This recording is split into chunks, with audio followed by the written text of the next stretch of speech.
This section is e-boss in the library, the quietest delivery over by JethroCool.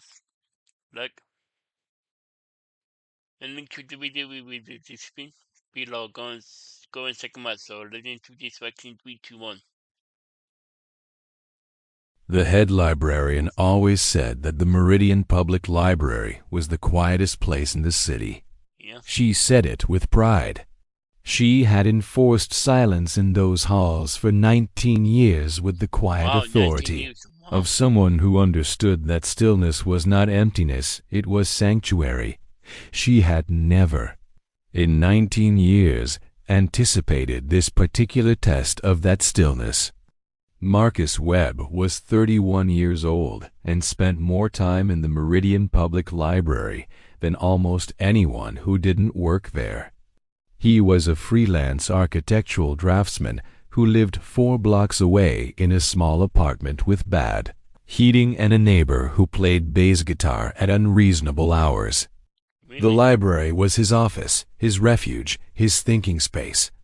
He arrived every morning when the doors opened at 9, claimed the same corner table near the tall windows overlooking the oak trees, and worked until early afternoon. The staff knew him by name. They saved him the large print architectural journals.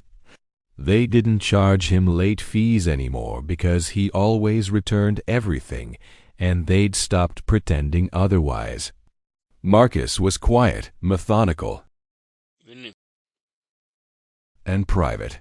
He kept his personal life close. He was the kind of man who listened more than he spoke, noticed everything, and shared very little. He had been noticing things about his own body for months and sharing them with nobody. Really? The fatigue had arrived in spring, a deepness that his usual early morning coffee couldn't reach. He blamed the architectural project he was finishing, the deadline pressure, the poor sleep from his neighbor's bass guitar.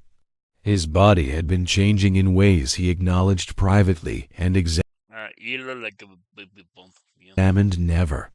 A roundness to his abdomen that felt different from the weight he'd occasionally carried before. A heaviness that shifted when he moved. Strange internal flutterings he catalogued as digestive, then ignored when that explanation stopped being convincing. He felt nauseous some mornings. He felt emotional. Oh, morning scenic? Yep, In ways that ambushed him, a particular piece of music through his headphones reducing him to unexpected tears, a photograph of an old building making his chest ache in a way he couldn't explain. He had an intersex condition he'd never been diagnosed with, internal reproductive structures that no standard medical examination had detected, because nobody had looked and he'd never given anyone reason to look. His body had been carrying a biological secret his entire life. The secret was now approximately 30 weeks along. It was a Tuesday in October. Marcus arrived at 9 as always, nodded to Janet at the front desk as always, settled at his corner table with his drawings and his pencils and his thermos of coffee. By 11, he was uncomfortable in a way that wasn't posture. By noon, the discomfort had sharpened into something he couldn't design around. By 12:30, he was breathing carefully through something. Oh, it could be in labo, yeah. That had graduated well beyond discomfort and into a territory that frightened him. He didn't want to cause a scene. This was the library. This was his place. He packed his drawings neatly. He capped his pencils. He stood up and immediately sat back down because standing had produced a sensation that removed all possibility of casual departure. Janet noticed from the front desk. She noticed the way a person notices something wrong when they've watched someone be perfectly fine for 2 years, a shift in posture, a quality of stillness that was different from concentration. She walked over quietly, She asked Marcus if he was all right. Marcus looked up at her. His face was pale and damp and absolutely determined to be fine. He said he was not sure. Janet called an ambulance. Then she did something instinctive and exactly right. She found the library's first aid blankets, cleared the space around Marcus's table, and knelt beside him with the calm efficiency of someone who had raised 4 children and knew, in her body, what she was looking at. The ambulance was 12 minutes away. Marcus's body had its own timeline. 2 other library staff came.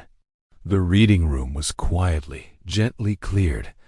Patrons redirected with murmured apologies. No explanation given. Books left open on tables like the readers had simply stepped away for a moment. The library went even quieter than usual. At 12:58 p.m., in the corner table by the tall windows overlooking the oak trees, the ambulance arrived. But he was not able to take him to the hospital, so the doctors had to perform emergency operation Terry, and then a boy was born by operation.